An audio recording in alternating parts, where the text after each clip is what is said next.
Olá, seja bem-vinda, seja bem-vindo à nova série de podcast do Grupo FESA, o E-Podcast, onde conversaremos sobre carreiras diversas. Esse é um espaço para todas as pessoas que constroem uma carreira ou que exercem algum tipo de influência ou gestão sobre a carreira de outras pessoas. Aqui queremos falar sobre carreiras de mulheres, de pessoas negras, de pessoas com deficiências, de pessoas LGBTQIAP+, de pessoas de diferentes gerações. Nossos entrevistados, mais que especiais, serão convidados a compartilhar sobre suas histórias de vida, sobre suas jornadas profissionais e sobre quais soluções enxergam para um mundo corporativo mais diverso e mais inclusivo, onde o senso de pertencimento seja uma tônica e não uma busca infindável para pessoas de grupos subrepresentados nas empresas brasileiras. O E-Podcast, Carreiras Diversas, foi assim batizado porque é um fórum para você e para mim, para nós e para elas e para eles. Aqui não se exclui com ou, apenas se acrescenta com e. O E-Podcast tem periodicidade mensal nessa etapa de seu nascimento e ganhará vida longa através de vários episódios, onde conversaremos com pessoas de diferentes grupos subrepresentados e que queiram, de alguma forma, compartilhar seus interesses e suas ideias aqui conosco. Eu sou Jaime Almeida, diretor de Diversidade e Inclusão da FESA. Para as pessoas que não podem nos ver, deixo minha descrição. Eu sou um homem negro, uso cabelo de médio para alto, em estilo irregular de Black Power. Hoje eu visto uma camisa listrada na vertical, rosa e branca, e tenho um paletó marrom. E trago comigo, na minha história, a vivência com diversidade, quer seja pelos marcadores sociais que me acompanham, quer seja pela atuação profissional e acadêmica, além do terceiro setor, sempre permeados pelos desafios da falta de espaço para a diversidade e justiça social para a maioria das pessoas no nosso país. Nesse primeiro episódio, prestigiamos o mês do orgulho LGBTQIAP+, e por isso convidamos duas pessoas incríveis para bater esse bate-papo conosco. A Luara Arabi, designer com formação em estratégia criativa e educação de jovens adultos, e a Luara é parte da equipe educacional da Trilho. E também temos o Cláudio Faraco, administrador, com uma carreira como executivo no setor financeiro e que agora percorre uma nova jornada dentro da diversidade, equidade e inclusão. Luara e Cláudio, nosso muito obrigado por vocês aceitarem esse convite de conversar sobre um tema tão importante, tão necessário, né? E que bacana ter vocês para o lançamento do E-Podcast Carreiras Diversas. Vamos começar com Luara? Posso pedir, Luara, para você, por favor, contar um pouco sobre você, né? Sobre a sua pessoa e sobre a sua conexão pessoal com diversidade? Oi, tudo bom? Bom, obrigada, Jaime, pelo convite de estar aqui. A descrição aqui do meu vídeo: eu sou uma pessoa de pele clara, eu tenho olhos escuros, cabelo escuro também, comprido, cacheado, raspado do lado esquerdo. Eu uso uma blusa vermelha com 3 botões do lado esquerdo também. Um deles é uma bandeira do orgulho LGBTQIAP+, o outro é um símbolo de resistência feminista e o outro é uma ilustração da Marielle.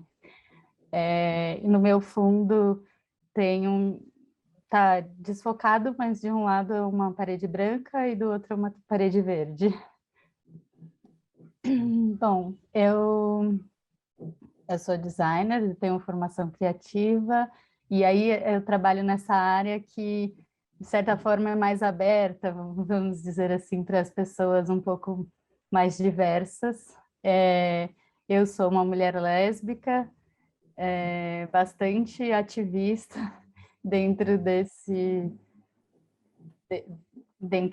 tema, e eu acabei de ser facilitadora de um curso dentro da Trilho, que é a empresa que eu trabalho, sobre diversidade de gênero, sexualidade e resistência, né? Que é para para a gente conseguir identificar invisibilidades e combater preconceitos, principalmente dentro do ambiente de trabalho. E acho que é isso, por enquanto. Legal, obrigado, Luara.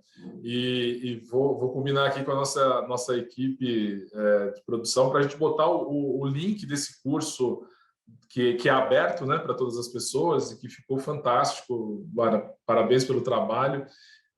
Então a gente bota o link para que todo mundo possa acessar e conhecer mais sobre o tema e conhecer esse trabalho bacana que foi feito a muitas mãos, a muitas vozes, né?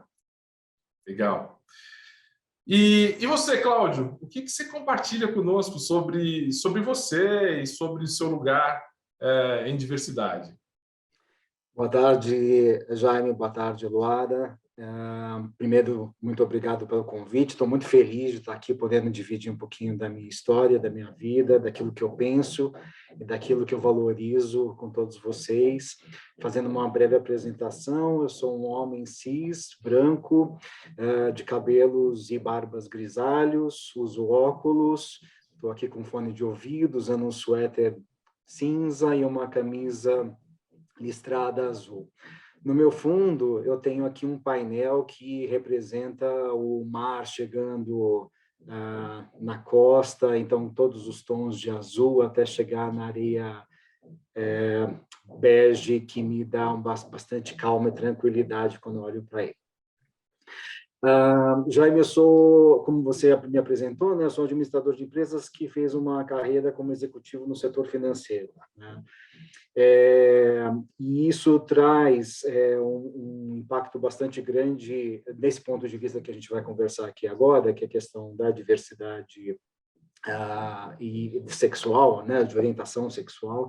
Eu sou um homem gay, mas nem sempre eu me apresentei dessa forma, né? Então, aqui é uma forma de eu me apresentar e isso hoje faz toda a diferença na minha vida profissional atual e na vida profissional que eu quero ter daqui por diante, né? Então, isso é uma mudança bastante grande e a gente vai poder falar mais detalhes sobre isso, né? Com certeza. Obrigado, Cláudio. E quando eu te conheci sua história, eu te falei na época, né, mas aqui em público, eu entendi o momento como um momento super importante da sua vida e acho que vai ser muito rico você realmente compartilhar isso. Daqui a pouquinho a gente volta no tema, então, né? Bom, eu queria agora convidar vocês dois para fazer uma reflexão, porque, de um lado, nós sabemos, né, que a violência contra pessoas LGBTQIAP+, é uma constante no Brasil, que, inclusive, abriga alguns dos índices mais perversos de injustiça quando comparado com os maiores países do mundo. Os dados daqui, isoladamente, já são absurdos, né? E quando comparamos com outros países, a gente percebe que é algo que precisa ter um freio, que precisa mudar de alguma forma. Pelo 13º ano consecutivo, o Brasil é o país onde mais se mata a população de pessoas trans, seguido pelo México e Estados Unidos. A expectativa de vida de uma pessoa trans no Brasil é de 35 anos de idade. Lembrando que a média da população, a expectativa de vida da média da população geral já se acerca ali dos 80 anos, né? Minha pergunta para vocês e no mundo corporativo, da experiência de vocês, das experiências das pessoas que convivem com vocês, como é que essa violência se apresenta? Queria começar com a Luara, ouvir um pouquinho da sua opinião, Luara, de como você enxerga dentro das suas atividades, né, e como ativista, o que você escuta, o que você já viveu, o que você pode contar para a gente? Bom, esse dado é muito importante, porque aí a gente pensa também que essas pessoas, quando ocupam o mercado de trabalho, elas vão entregar muito mais, porque se a sua expectativa de vida é de 35 anos e você não está pensando em aposentadoria, você não está pensando em carreira, você está pensando no hoje, e aí na minha experiência isso é muito visível. E aí, por um outro lado também, quando a gente olha para esse dado, a gente também tem que pensar que o Brasil é um país com, recentemente, vamos dizer assim, que com mais conquista de direitos, né? Onde não é proibido ser LGBTQIAP+, como é em muitos países. E aí é uma questão muito cultural, né? Porque não é proibido, não temos uma sentença de morte como lei, mas temos uma sentença de morte cultural, né? E isso faz com que, quando a gente está num ambiente de trabalho, que é um ambiente que dá dignidade para a gente, quando a gente consegue chegar nesse ambiente, né? Porque se a gente é rejeitado pela família, muitas vezes, aí não consegue ocupar a escola, muitas vezes, aí chega nesse ambiente de trabalho, vai afunilando, né? Então, quem chega, quem consegue chegar, tem algumas barreiras que a gente encontra, e são barreiras estruturais, barreiras culturais, coisas que acontecem na empresa que dizem assim, mas sempre foi feito assim, por que a gente vai mudar, né? Então, essas barreiras, e assim, eu vejo muito o meu lugar de privilégio, de alguém que pertence à comunidade LGBTQIAP+, mas que sim tive uma família que sempre me apoiou. Eu tive a oportunidade de estudar, fazer ensino superior, que é tipo 1%. Eu sou uma mulher, então eu sofro também com o machismo estrutural e questões de disparidade de salário em relação a homens e mulheres dentro do mercado de trabalho, mas de alguma forma eu tenho que usar os privilégios que eu tive e o lugar que eu ocupo para dar voz e visibilidade para pessoas que têm um pouco menos do que eu, vamos dizer assim. E pensando em estatística, em números, é muito difícil, muitas pessoas têm muito menos, principalmente pessoas trans, e e aí é isso, né? Eu tô nesse espaço de trabalho e quero ter mais pessoas assim perto de mim para poder a gente, de fato, representar a diversidade que a gente tem num país como o Brasil, né? Legal.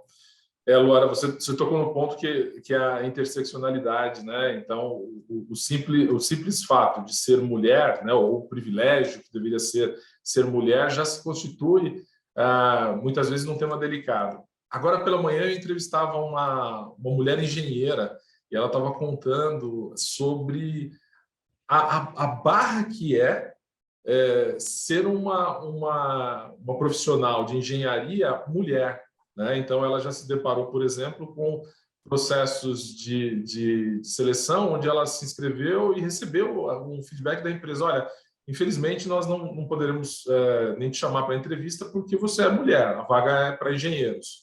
E então só aí já vem violência, né? E aí quando você começa a combinar, né, a mulher, a mulher negra, a mulher lésbica, então aí você já tem aí um somatório de fatores que endurecem ainda mais a jornada, né? Mas obrigado, Luara.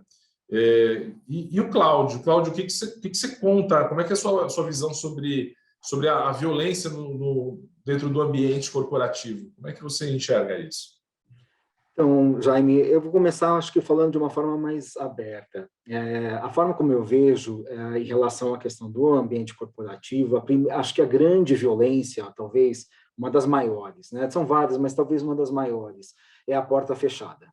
Né? A porta fechada para eu ingressar dentro do ambiente corporativo, é a porta fechada que, se eu consigo passar por essa primeira porta, que eu passe pelas outras e que, eventualmente, eu faça uma carreira, ou que, eventualmente, eu consiga ser respeitado por aquilo que eu sou. Né? Parece uma bobagem, mas a gente não ser respeitado por aquilo que a gente traz um impacto gigante na nossa autoestima, na nossa imagem do que a gente quer para o futuro, dos nossos sonhos, daquilo que a gente pode entregar. Então, e essas portas ainda estão muito fechadas, né? Então, acho que talvez, dentro do ambiente corporativo, não ter a possibilidade de abraçar a população LGBT, né, da forma como ela é uma das maneiras que levam às outras violências que você mencionou na sua abertura aqui dessa pergunta, que muitos, principalmente da questão da população trans, que não consegue trabalhar, ter um emprego formal, né? E aí ela fica muito suscetível a todo tipo de violência, né? Agora, na minha experiência pessoal, eu tenho que reconhecer o meu lugar de privilégio, né? Meu lugar de privilégio de homem, branco, cis, né? E que eu tive, né, uma série de estratégias ao longo da minha carreira para contornar as outras violências. E aí, no meu caso especificamente, talvez as violências maiores são aquilo que se referem àquilo que não é dito, né? É aquilo que está no subtendido da conversa, da brincadeira jocosa, da avaliação das outras pessoas, e que não fica claro efetivamente, mas está lá presente, né? E que vai minando, né, de uma certa forma, a possibilidade de você se colocar da forma como você gostaria. Então, acho que no meu caso especificamente, dentro desse ambiente de privilégio, que hoje eu reconheço que eu tive, é um pouco mais a questão do que realmente fica no entorno, né? Que fica pairando, né? E que a gente não consegue muitas vezes identificar, e que a gente não consegue nomear. E que, felizmente, agora as pessoas estão dando atenção para isso e a gente está conseguindo dar nomes, né? A gente está conseguindo trazer esses assuntos com uma clareza maior do que, eventualmente, a gente tinha algum tempo atrás, né? Perfeito, Cláudio, perfeito. Bom, seguindo dentro desse contexto, na sua carreira, Cláudio, você está no momento de fazendo uma transição, né? Saindo do mundo corporativo, no setor financeiro e começando a trabalhar com diversidade e inclusão. Aliás, Luara, você e eu aqui trabalhando com o mesmo propósito de fomentar a diversidade e inclusão, né? E acho que isso é muito especial. Agora, na sua experiência pessoal, a sua orientação sexual e afetiva como homem gay, isso encontrou barreiras visíveis ou invisíveis com alguma situação que você possa exemplificar? Tem uma parte da sua história que você me contou que para mim foi de grande impacto. Você já teve em outras falas minhas onde eu repeti isso, mas você pode compartilhar com a gente, Cláudio, sobre experiências nesse sentido? Posso. Não, e eu acho que isso é super importante, e aqui, Jaime, também acho que é legal deixar claro que eu estou falando em primeira pessoa, né? Eu estou falando da minha experiência, o que, de forma alguma, é uma generalização de como que acontece entre as pessoas LGBT. Não, é o Cláudio falando da minha experiência, né? E na minha experiência, como eu falei, eu acho que eu usei várias estratégias para que essa minha característica ela ficasse encoberta, né? Então, ela não aparecesse, para que ela não se tornasse uma forma de ter uma barreira para a minha carreira, né? Também acho que lembro aqui que eu comecei minha carreira quase 30 anos atrás, né? Quase 30 anos atrás, a Organização Mundial da Saúde estava tirando do rol de distúrbios o homossexualismo, né? E aí entre os ismos, né? O homossexualismo, e tornando a questão fora do âmbito médico, né?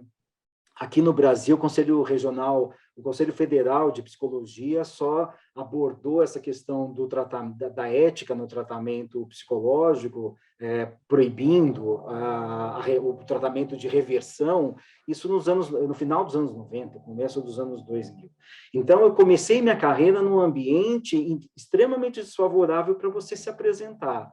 E eu usei, então, as estratégias para que isso não acontecesse, né? Então, eu não apresentava isso. Eu disse na minha abertura que essa questão de dizer que eu sou um homem gay é super recente, né? Por outro lado, também eu não inventei mentiras, né? Então, eu não conseguia criar uma vida paralela e dizer que eu, eventualmente, tinha uma esposa, uma namorada, enfim.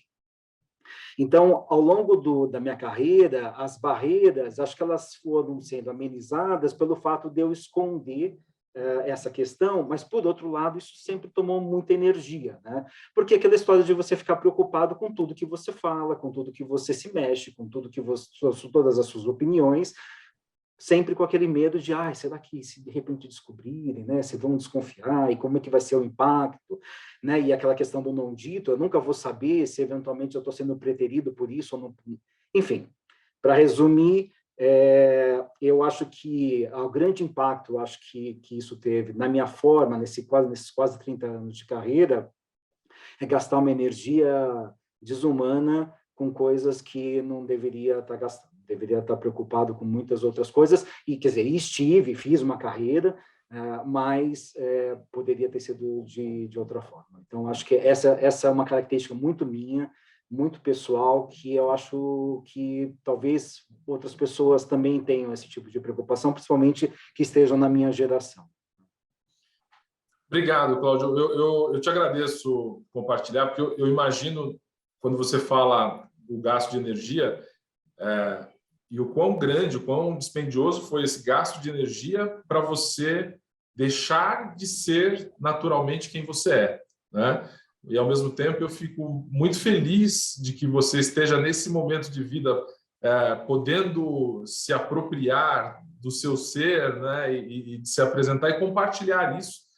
E eu espero que esse podcast e outros lugares de falas suas sejam muito ouvidas, porque acho que vai ser importante para bastante gente que vive o momento que você viveu lá atrás. Um grande absurdo a gente pensar que pouco tempo atrás, poucos anos atrás na história, ainda a orientação sexual, a identidade de gênero era vista como algo patológico, né? Então, que bom que mudou, que pena que mudou faz tão pouco tempo, mas vamos construir daqui para diante. Obrigado, viu, Cláudio? Luara, e você? Bom, pensando na minha experiência, assim, eu já, enfim, me entendi já adulta, né? Já estava na faculdade, então já foi um período assim de que, enfim, eu já me apropriei disso enfim, tinha o apoio da minha família, tinha não tinha nenhuma barreira que me invalidasse nesse sentido. Mas aí, quando eu comecei a trabalhar, né? Meu primeiro trabalho foi numa associação cultural, então tinha várias pessoas LGBT. Mas aí, no meu segundo trabalho, já foi numa agência, e eu lembro de uma situação onde eu não sofri diretamente um preconceito, mas que foi bastante incômodo, me marcou, né? Que eu era assistente de criação, tinha uma outra pessoa que era assistente de atendimento, e a gente era muito parceira. A gente ia almoçar juntas, fazia tudo juntas. E aí teve um dia onde eu comentei sobre uma ex-namorada e ela ficou meio chocada, assim, tipo, como assim, né? Porque, enfim, eu tenho essa passabilidade dentro de que as pessoas olham e não diretamente vão me identificar como uma mulher lésbica,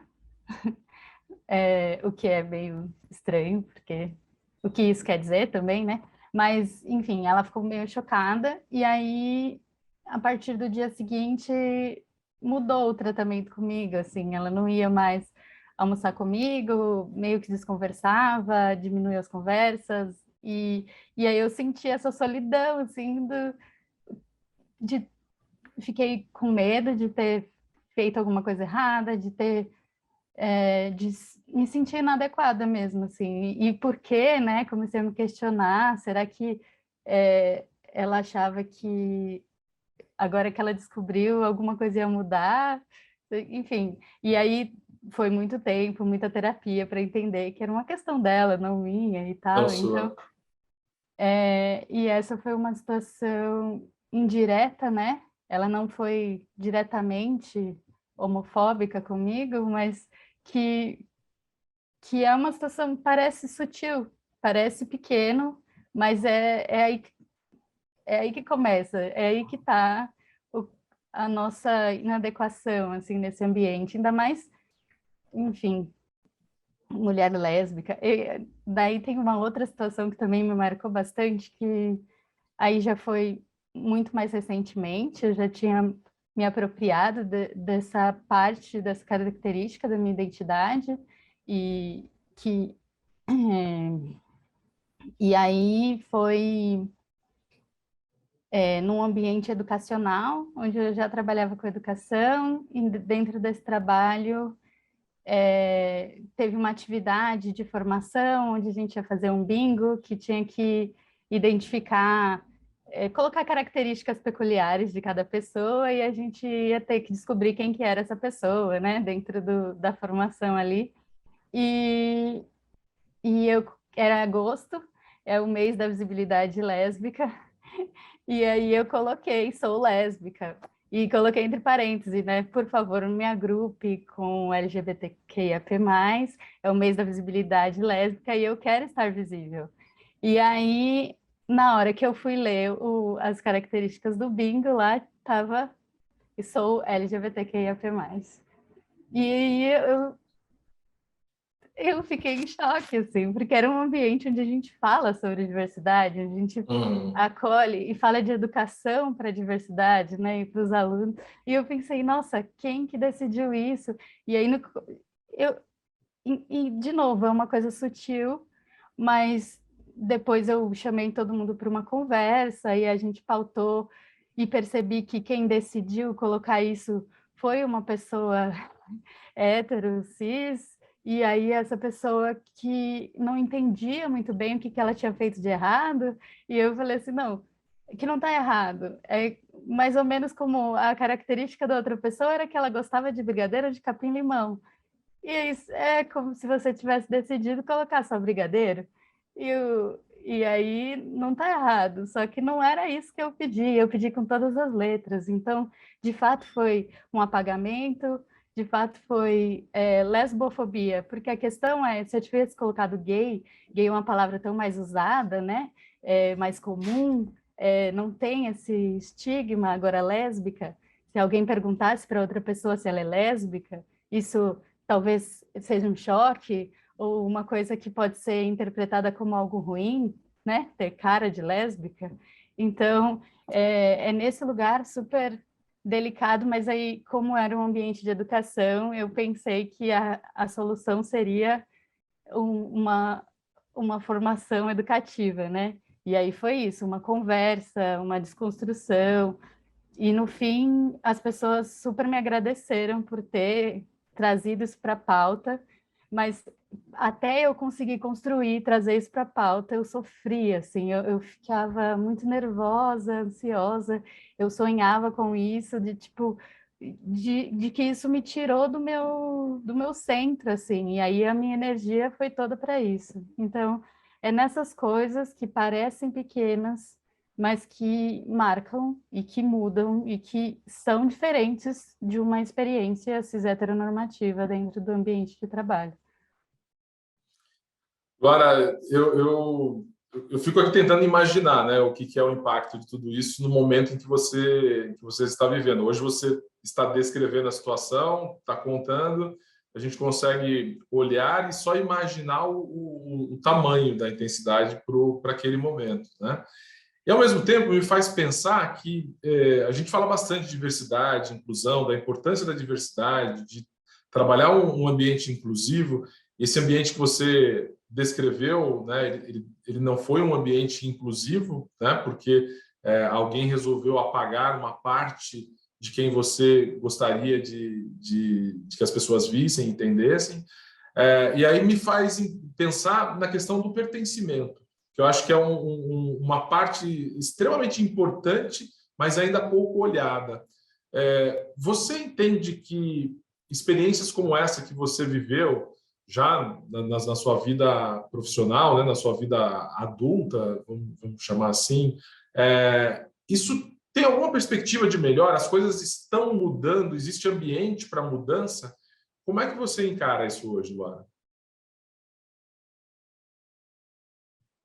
Bom, eu acredito que se eu não acreditasse que tivesse ambiente para mudança, eu não estava aqui, eu não estava. Eu acho que eu pauto a minha vida sobre isso, né? Sobre como mudar as coisas, como pelo menos tentar ir no caminho do mundo que eu quero viver e que eu quero que as pessoas ao meu redor vivam, né? E eu acho que principalmente no ambiente de trabalho, né? Esse é um momento propício, assim, para a gente pautar essa diversidade, porque a gente tem aí dados que dizem que as pessoas, quando são elas mesmas nesse ambiente, que elas passam a maior parte dos seus dias, elas produzem melhor, né? Então, eu acho que a mudança a gente tá percebendo que isso tem um impacto produtivo, né? E que a gente tem que se aproveitar disso para poder criar mais visibilidade e ampliar. Eu acho que é isso, esse movimento é o lado mais positivo hoje em dia. Ainda a gente está vivendo um momento, né, que quando a gente avança e aí existe uma força contrária também, de que é mimimi, de que isso aqui ai, já estou cansada de falar desse assunto, cansado, mas nunca falou, né? Meio Uhum. que é um cansaço que vem aí. Mas mesmo assim, eu acho que a gente está conseguindo enxergar outras pessoas e abrir um pouquinho mais de espaço. E acho que é um começo.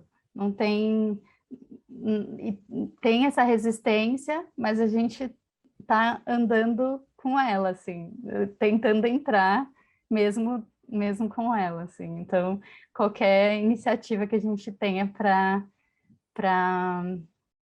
ampliar essa diversidade dentro do trabalho, acho que é um começo até um momento onde isso não vai ser mais uma pauta, mas só vai deixar de ser pauta quando a gente realmente tiver ambientes mais inclusivos, né, que acolham essa diversidade.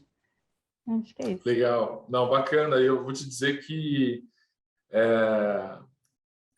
na natureza do meu trabalho, todos os dias eu converso com executivos, diretores de recursos humanos, presidentes de empresas, e eu acredito que esse seu credo ele é muito alinhado com a realidade de muitas empresas. Infelizmente, não é a maioria ainda, mas tem muitas empresas hoje onde os seus líderes desejam, de forma muito genuína, abrir a empresa e fomentar a diversidade, né? Então, que bacana ter profissionais sérias como você, Luara, acreditando e se empenhando para fazer acontecer. Eu acho que a gente tem espaço, então vamos manter a resistência porque funciona, né? Aos poucos, mas vai funcionar. Cláudio, e você? Sua visão é de que essas barreiras que a gente tem discutido tem alguma luz aí, né, nesse túnel? Não vou nem dizer no fim do túnel, mas no trajeto do túnel, tem luz para que as coisas mudem, a mudança na sua trilha profissional, né, para trabalhar com diversidade e inclusão, é porque você também tem esse credo de que as coisas podem se transformar? Sabe que eu estava ouvindo a Luara falando, Jaime, e engraçado, Luara, sabe que lá atrás, acho que ou até bem pouco tempo atrás, eu não imaginaria que a gente estaria vivendo o que a gente está vivendo hoje em relação nessa uma conversa como essa aqui agora, falando sobre sistemas dentro do contexto empresarial, dentro do contexto corporativo, eu de fato imaginava que as empresas iam ser da forma como eram e que a minha realidade ia se reproduzir para outras gerações e outras pessoas e que a gente não ia poder viver de uma forma diferente. Estou muito feliz que a gente está começando essa jornada de uma forma, tentando mudar esse caminho, né? E eu sinto que há uma mudança e eu sinto que não há volta. Não tem retorno. Eu acho que a Luara tem toda a razão quando ela fala que tem momentos de avanço, tem momentos de retrocesso, avanço e retrocesso, mas no fim das contas, o saldo é muito positivo, né? E eu acho que o enfrentamento a essas resistências é natural quando você implementa qualquer cultura nova dentro de uma empresa, né? Seja ela qual for, eu acho que é um processo, né? A mudança, né? Tem gente que é especialista em implementação de mudança dentro das empresas, né? Por que precisa de um especialista? Porque a coisa não é tão simples assim, né? Então, eu fico muito feliz de ver resultados positivos sendo implementados, empresas sérias abraçando, acolhendo, né, a diversidade de uma forma verdadeira, de uma forma condizente com seus valores e totalmente alinhada com o seu propósito de negócio, né? E é isso também que me motiva, Jaime, também colaborar para que isso aconteça, e colaborar com a minha experiência, né? Então, eu falo aqui em primeira pessoa, mas eu acho que é a junção de todas as nossas experiências, a minha, a sua, da Luara e de quem está ouvindo aqui, quem está vendo a nossa conversa, é essa junção que vai fazer com que a gente, de fato, encontre outros caminhos, né, e caminhos melhores. É por isso que acredito na diversidade. Quando a gente fala assim, diversidade é legal porque tem diversas perspectivas, eu acredito piamente nisso, né, que isso traz uma forma diferente de olhar e traz criatividade, traz soluções diferentes, né?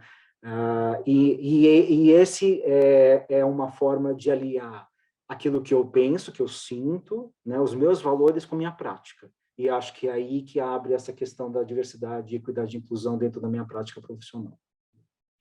Legal. Legal, Cláudio. Bom, como você, eu também tenho aqui minha barba já bem grisalha, mais para branca do que grisalha até, né? E é realmente uma surpresa nos dias de hoje ver que a gente tem um ambiente tão aberto para essa discussão, porque no início da minha carreira também era algo impensável, né? Então, eu acho que, ainda que a passos muito mais lentos do que os necessários, a gente tem avançado. E acho que hoje nós temos um ambiente de discussão sobre diversidade, inclusão, equidade, pertencimento, de uma forma que não aconteceu e ninguém sonhava que acontecesse há 20, 30, 40 anos atrás, né? Então, acho que nós precisamos, de fato, sermos aqui profissionais que trabalhem com o credo da Luara, né, com a energia que você está colocando aí na entonação da sua voz, Cláudio, para ajudar a transformação. As empresas, eu acho que precisam de suporte para fazer essa transformação, e que bom que tem gente boa querendo fazer isso e acreditando que é possível. Então, nessa linha de transformação, Cláudio, eu vou emendar para você a pergunta assim, olha, aqui o E-Podcast vai te dar o poder, nesse momento, de fazer duas mudanças em prol das carreiras de pessoas LGBTQIAP+. Que mudanças seriam essas que você promoveria? Luara, vai pensando que eu vou pedir mais duas para você também, tá bom? Jaime, eu acredito em duas coisas aqui, que, na verdade, têm a mesma essência. A primeira é o papel da área de recursos humanos, né? Eu acho fundamental. Assim, desde o meu tempo de faculdade, eu sempre via o propósito de recursos humanos como um papel, exercendo um papel extremamente importante dentro das empresas. E eu acho que recursos humanos precisa de poder, acho que recursos humanos precisa de instrumentos, acho que recursos humanos precisa de voz, para que acompanhe essas mudanças, porque não se trata apenas de colocar um novo código de conduta ou de dizer o seguinte, olha, a partir de amanhã a gente não tolera mais brincadeiras, ou a gente cria aqui uma regra de seleção, de recrutamento ou de avaliação do desempenho para que eventualmente a gente reduza os vieses, que são as práticas do mundo corporativo. Eu acho que tem um dia a dia fundamental que recursos humanos pode ajudar na escuta, pode ajudar no empoderamento de quem tem algo a dizer, né? E o segundo ponto, que é complementar a isso, é a liderança. A liderança também precisa ser ouvida, precisa ser considerada, e ela tem um papel fundamental nesse processo. Né? A gente não consegue fazer a implementação se a gente não tiver uma abordagem com a liderança, mas não é uma abordagem assim, olha, sua meta agora é ter X percentuais de pessoas, ou que as pessoas se sintam à vontade dentro do seu trabalho, ou que no processo de... Não, essas metas vão vir, mas não é só delas que a gente está falando. A gente está falando da capacidade... Os líderes, apesar de terem esses nomes de líderes, são pessoas, são humanos também. Têm suas crenças, têm suas dificuldades, têm as suas motivações, elas também precisam ser ouvidas. Também precisam ser instrumentalizadas. E elas vão exercer, junto com recursos humanos, um papel super importante na transformação que vai vir de cima e vai dizer o seguinte, olha, agora a empresa, a gente precisa disso, é a nossa responsabilidade social, seja qual for o motivo, mas precisa ser implementado, né? E não vai ser a toque de caixa, não vai ser por imposição, né? Eu acho que tem que ser por consciência, né? Tem que ser por discussão, tem que ser por muita conversa, né? Então, acho que se eu tivesse um poder, eu acho que eu daria muita força, muita voz, muito instrumento para os recursos humanos e para os líderes. Tá bem, obrigado, Cláudio. Luara, e você? Bom, eu acho que pensando em mudanças significativas, né, na carreira de pessoas LGBTQIA+, a gente tem que voltar um pouco e falar de educação. As pessoas têm que têm que poder estudar para poder trabalhar, para poder ter trabalhos mais dignos, para poder fazer, de fato, o que elas querem fazer, né? O que a gente quer fazer. Então, eu acho que se eu tivesse um poder, o primeiro seria uma revolução mesmo dentro da educação, para tornar esse ambiente já preparado para a formação de pessoas diversas, né? Que a gente ainda tem aquele modelo educacional que a escola de hoje ainda parece com a escola de 100 anos atrás, né? Como que esse ambiente pode caber a diversidade humana? E aí é isso, né? A gente tem que ter essa mudança radical nesse lugar, nesse espaço, porque aí quando as pessoas chegarem no ambiente de trabalho, elas vão se encaixar muito melhor, vão saber acolher muito melhor o outro, entende? Eu acho que essa seria a mudança essencial, assim, se eu tivesse esse poder, que é o meu sonho, seria essa mudança dentro do ambiente da educação, assim, principalmente educação básica, né, que a gente está falando, e aí, pensando já quando as pessoas chegam nesse ambiente de trabalho, uma outra coisa que eu acho que se eu tivesse um poder de mudança seria de equidade mesmo e representatividade em relação à nossa realidade demográfica no Brasil. Então, das empresas terem metas claras sobre quem vai ocupar esse espaço, como que vai ocupar esse espaço, se essas pessoas não têm formação, né, no dia de hoje, como que a gente forma essas pessoas dentro do ambiente de trabalho, como que a gente forma as outras pessoas para acolher, para gerar inclusão. Então, essa seria a segunda mudança que eu acho que, se eu tivesse um poder, eu já colocaria dentro das empresas todas. Legal. Obrigado, Luara. Você trabalharia forte aí na construção do senso de pertencimento também, né? Que ao final, acho que o que importa para as pessoas, e com tudo que você trouxe, com o que o Cláudio trouxe, a gente construiria empresas mais diversas, mais inclusivas e seguramente empresas mais ricas, né? Porque eu acho que é mais do que comprovado já por diferentes estudos que empresas que investem em diversidade, elas aumentam sua rentabilidade, sua lucratividade, né? Então, quer seja por amor ao ser humano, quer seja pelo interesse de ver a sustentabilidade das empresas, eu acho que trabalhar com diversidade nas palavras do Cláudio, um caminho sem volta.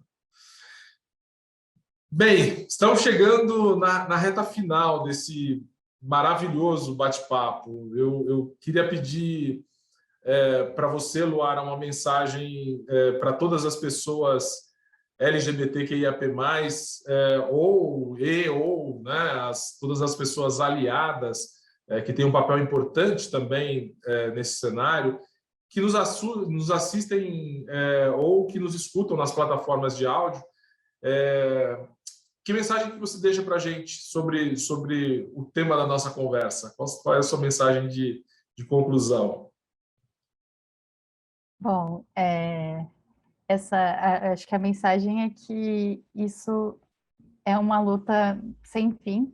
A gente pode ter avanços e aí encontrar alguns confortos, né, dentro dessa ideia de que a gente tem grandes desconfortos nesse ambiente de trabalho, mas que é uma coisa contínua. Então, a minha mensagem é que a gente tem que olhar para isso como uma coisa contínua, que as nossas conquistas são parte de um movimento que não tem fim, que a gente vai querer fazer para chegar nesse mundo melhor, e aos pouquinhos a gente vai tentando mesmo fazer isso, e eu acho que a força do coletivo, ela é essencial para essas mudanças de fato acontecerem. Então, a minha mensagem é: vamos nos coletivizar, vamos nos agrupar, vamos olhar para quem olha para a mesma coisa que a gente e ajudar quem não está conseguindo enxergar. E é isso, pautar a partir daí as mudanças que a gente quer para o ambiente de trabalho. Obrigado, Luara. Muito obrigado, viu? Cláudio, e a sua mensagem para todas as pessoas que nos assistem e nos escutam aqui? Eu tenho duas, na verdade, Jaime. Uma rapidinho para os aliados, ou para aqueles que querem se tornar aliados, ou para aqueles que não pensaram ainda nisso, né? Antes de classificar o que eventualmente a gente fala como mimimi, ou que eventualmente, isso daqui não é bem assim, tenta uma postura de escuta, de acolhimento, né? Porque a gente possa encontrar pontes, né? E não divergências. E para aqueles que são, né, pessoas LGBT como eu, como a Luara, eu queria pedir uma licença aqui para tomar a voz de um poeta que eu adoro, que é o Caio Fernando Abreu, e ele escreveu um poema rapidinho aqui, que ele não tem título, é um poema sem título, que diz o seguinte: eu quero a vida, com todos os riscos eu quero a vida, com os dentes em mau estado eu quero a vida insone, no terceiro comprimido para dormir, no terceiro maço de cigarro, depois do quarto suicídio, depois de todas as perdas durante a calvície incipiente, dentro da grande gaiola do país, da pequena gaiola do meu corpo, eu quero a vida. Eu quero porque eu quero a vida, é uma escolha. Sozinho ou acompanhado, eu quero, meu Deus, como eu quero, com uma tal ferocidade, com uma tal certeza, é agora, é para já, não importa depois, é como a quero. Viajar, subir, ver, depois, talvez, Tramandaí, escrever, traduzir, em solidão, mas é que eu quero. Meu Deus, a vida, a vida, a vida, a vida. Eu adoro o Caio Fernando e eu acho que isso que eu quero dizer para para as pessoas LGBT: não desistam da vida, vivam intensamente, que é isso, e todos ganham com isso, nós mesmos e todo mundo que nos rodeia. Obrigado, Cláudio. Que palavras bacanas aí para ir no caminho de encerramento aqui do nosso bate-papo. Obrigado pela poesia, pela energia de trazer essas palavras todas. Bom, eu aqui como aliado de todos os grupos subrepresentados de diversidade, quero muito agradecer a vocês. Antes disso, quero só dizer que o E-Podcast pode ser visto nos canais da Feza Group, no LinkedIn, no YouTube, no Instagram, e pode ser ouvido no Spotify, né? Então, agora sim, agradecendo muitíssimo pela generosidade da participação sua, Luara, Fiquei feliz quando eu te conheci, a gente teve a possibilidade de começar a colaborar, né, trabalhando juntos. Outro dia você estava me entrevistando, hoje eu estou te dando troco aqui de volta, né? Um grande prazer ter a sua participação, sempre muito carinhosa e atenciosa aqui. E a você, Cláudio, também muito obrigado, viu, por tomar tempo. Eu sei que você está aí numa jornada profissional nova, então parar seu tempo também aí junto com a Luara e vir para cá. Um grande prazer ouvir vocês, ouvir as histórias de vocês e, mais do que isso, o sentimento em prol da diversidade de vocês. Para todas as pessoas que nos assistiram, que estão nos ouvindo, se você curtiu, passar esse momento aqui conosco, por favor, comente, deixe sugestões e compartilhe hoje uma mensagem para quem você entende que poderá se beneficiar desse conteúdo, né? Acho que a gente está aqui para realmente fazer histórias de diversidade serem compartilhadas, usando compartilhar, como o Luara trouxe tão bem aqui. E no nosso próximo episódio do E-Podcast, acompanhe a fala, a conversa, a discussão sobre diversidade na carreira de pessoas negras. Muito obrigado. Queria também agradecer aqui aos nossos produtores, Lucas Crepaldi e Isis Terra. Obrigado por fazer toda a parte técnica acontecer, pela parceria, e deixar um salve diversidade para todo mundo, e a gente continua a jornada. Obrigado, Luara, obrigado, Cláudio. Um grande abraço para vocês. Obrigada, Cláudio. Muito obrigado. Um abraço para todos. Obrigada. Abraço.